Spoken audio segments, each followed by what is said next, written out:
Welcome to Hero Villains. Who do you think would win when Hercules and He Man face off in a clash between divine strength and legendary power?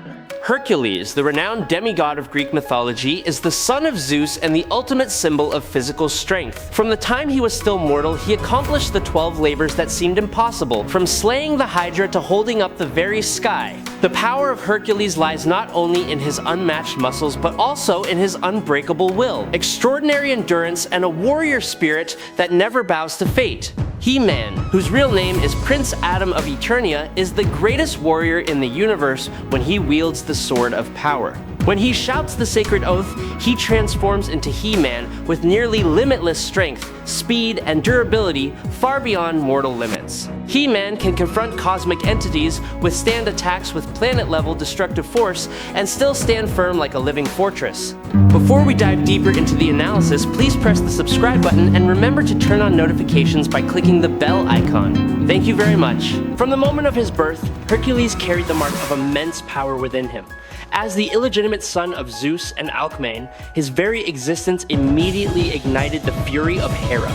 The goddess could not accept this proof of her husband's betrayal, and she nurtured a deep and lasting hatred. While Hercules was still lying in his cradle, Hera sent 2 serpents to end the child's life. Yet, this tragedy became a moment of destiny. With his tiny hands, Hercules tightened his grip around the necks of both serpents, crushing them to death in front of the astonished and horrified witnesses. From that moment, the world knew that an extraordinary power had emerged. However, the life of Hercules was not woven solely from glorious feats, but also from profound suffering. Poisoned in mind by Hera, he committed a horrific sin by destroying his own family with his own hands. To atone for his crime, Hercules was forced to serve Eurystheus, the king who ruled Athens, becoming a servant bound by the chains of fate. The king assigned him 12 labors that seemed impossible to complete, each one a life and death confrontation with the most ferocious monsters imaginable.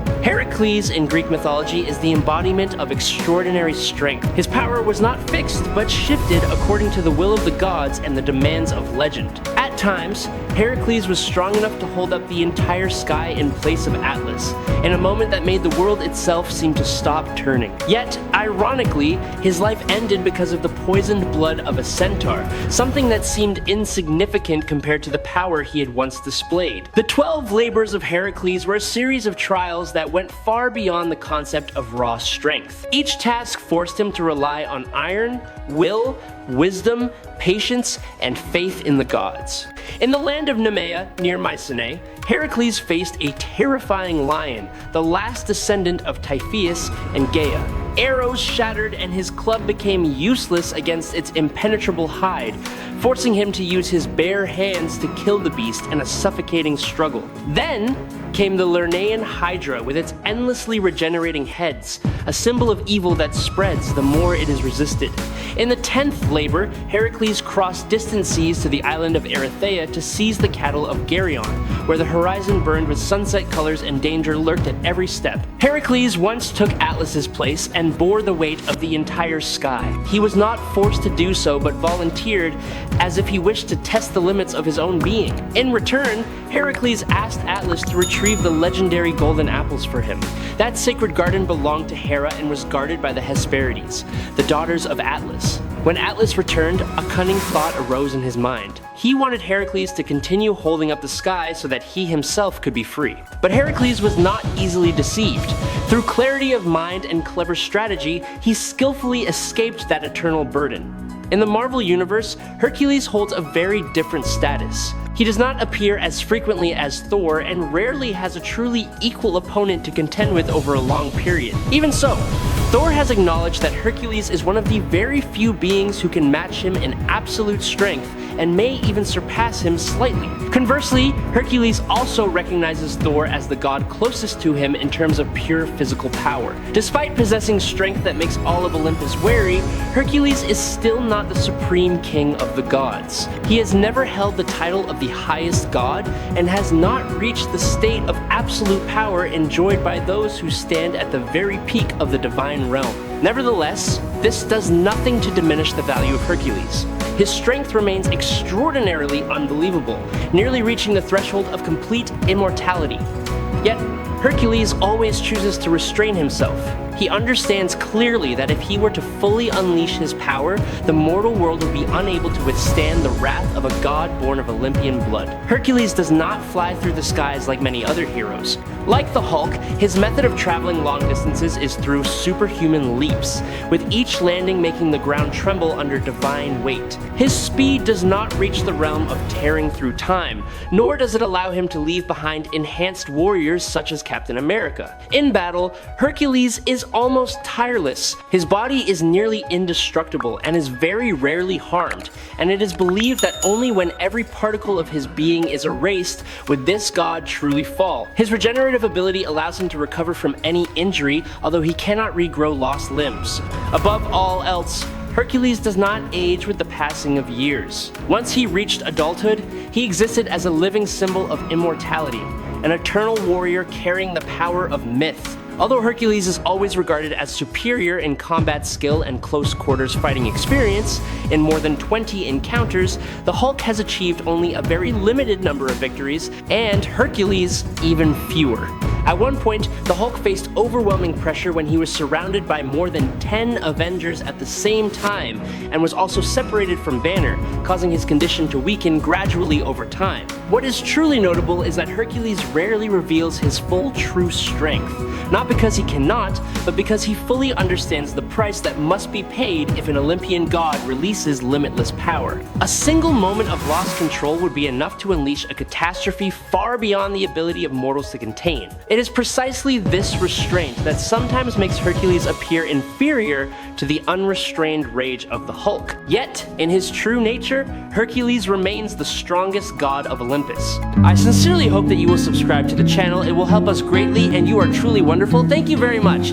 Now let us talk about He Man. He Man was originally only the leader of a small tribe, living on the harsh planet of Eternia. Although his life was tied to hunting and combat, he constantly felt a vague calling echoing from a distant place. His instincts told him that Castle Grayskull concealed an immense source of power, and that if it fell into evil hands, all of Eternia would pay the price. That belief drove He-Man to leave his tribe and embark on a journey to guard something he did not yet fully understand. He-Man once saved a woman from the claws of a ferocious bear. That woman was not mortal, but a goddess, and in return for his courage, she granted him extraordinary strength and a body that was nearly indestructible. Fate continued to test him when He-Man rescued the warrior woman Teela from Skeletor, a cunning demon who plotted to capture her as a stepping stone to seize Castle Grayskull. In the intense confrontation, He-Man defeated the Dark Force and sealed the two halves of the Sword of Power, the only key capable of opening the castle gates into another dimension. From that moment on, he was no longer merely a tribal leader, but the guardian of Eternia's destiny, standing on the fragile boundary between light and darkness. The power of He-Man does not come from pure physical strength, but is unlocked through the Sword of Power. This blade acts as a gateway that connects directly to the ancient energy hidden deep within Castle Grayskull. Inside that legendary fortress exists the complete knowledge, memories, skills, and power of the great civilizations that once rose across the universe. When necessary, all of that power can be channeled directly into He-Man. As the frontline protector, He-Man is often the first to confront danger. His extraordinary strength combined with ancient magic allows him to easily crush ordinary threats before they can spread.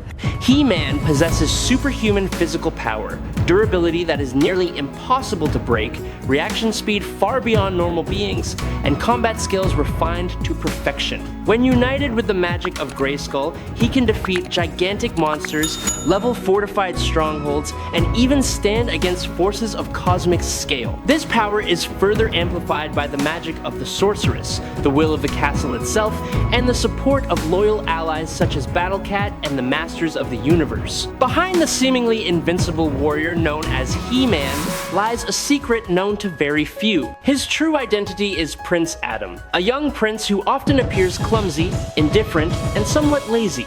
Adam deliberately hides his ability to transform from both his parents and his close friend Teela, only summoning the power of He-Man when true danger strikes and Skeletor appears. Over time, He-Man's life reveals deeper secrets. Adam discovers that he has a twin sister who was kidnapped by demons when they were both very young. This truth leads to the emergence of many new allies.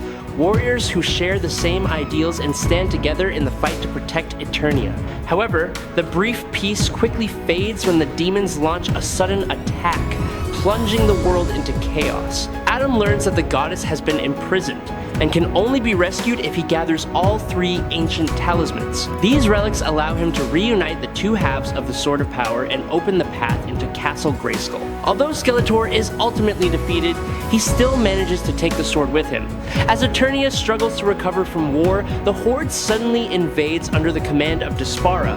He, Man, and the survivors are forced to retreat into Grayskull, where Adam uncovers the ultimate secret behind the origin of his power. Drawing upon ancient knowledge and the ancestral forge, he reforges the Sword of Power and dons new armor, ready to step into an era of battle more brutal than ever before. The fateful battle between He Man and Skeletor comes to an end in a scene of devastation as Castle Grayskull collapses, burying both of them beneath a sea of rubble, serving as a grim warning of the fate Eternia could one day face. When he returns to the past, Prince Adam is no longer the young man who took his responsibilities lightly. He carries with him the heavy memories of a ruined future, which shapes a deeper respect for his duty to protect the land and leads him to fully accept the power granted by Grayskull.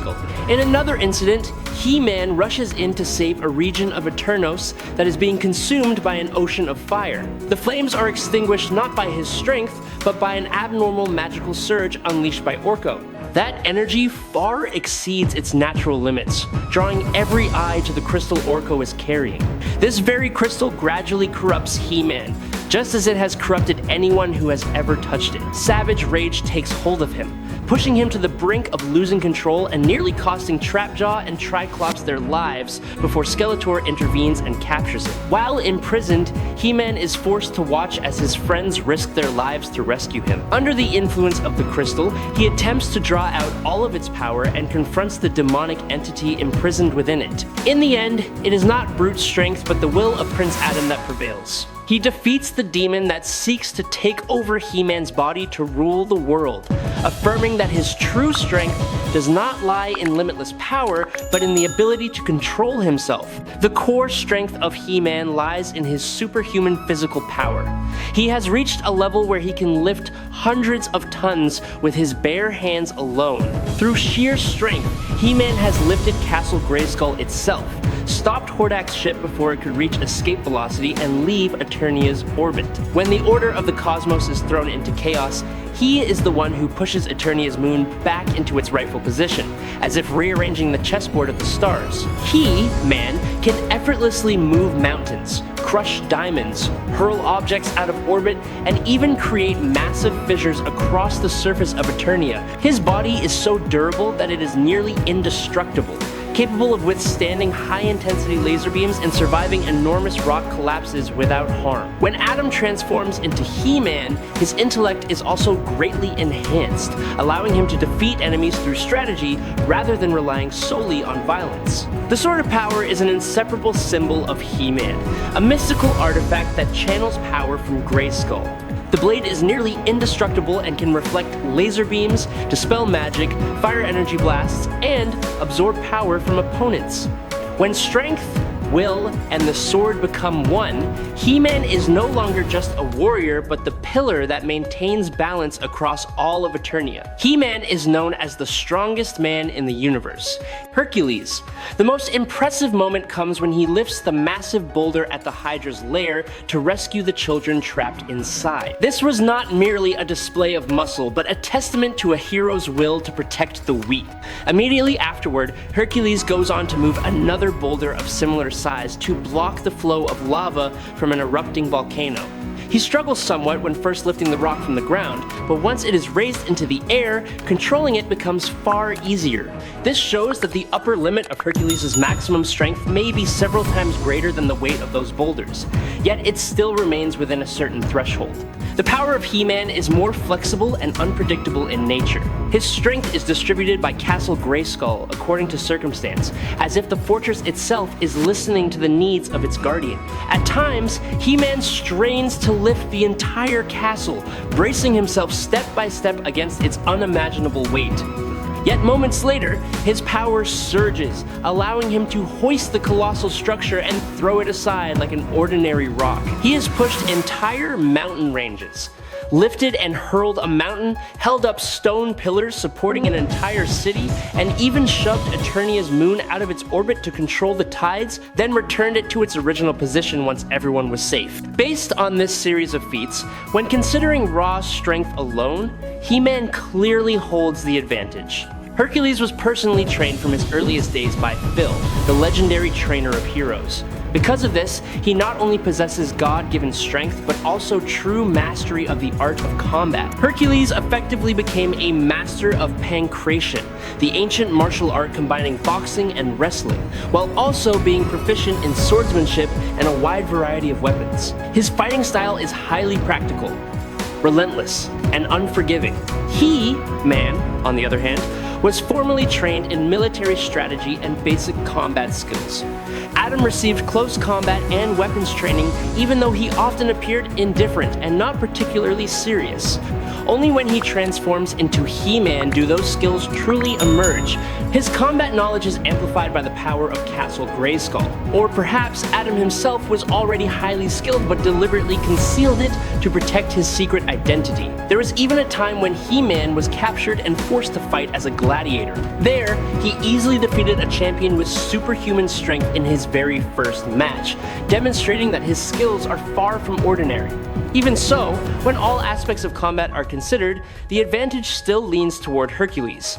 He Man is restricted from striking living beings directly and cannot truly use the sword as an offensive weapon. These limitations unintentionally reduce the extent to which his skills can be displayed, making Hercules superior in terms of pure combat artistry. If we consider this matchup alone, the most reasonable outcome is likely a fragile balance. Pegasus carries power closely tied to Hercules, an extremely important factor in any battle, allowing for rapid attacks, swift retreats, and the maintenance of a safe distance. Battle Cat is no less formidable. It inherits strength from He Man and is a true war tiger with razor-sharp claws and jaws capable of tearing through steel. In a single moment of carelessness, if Battle Cat manages to seize its opponent, the consequences would be devastating. Looking at the bigger picture, when the focus shifts to the direct confrontation between the two main warriors, I lean toward He Man. Hercules may have a slight edge in pure combat skill and close quarters experience. However, He Man is clearly superior in strength, wields a mystical weapon, and possesses tactical intelligence amplified by Grayskull. When these factors come together, He Man has enough advantages to dominate and secure victory in a full-scale confrontation. He Man wins. I hope you enjoyed this battle. If you have any questions, please leave them in the comments section. Follow me if you like this content. That is today's video. Thank you very much.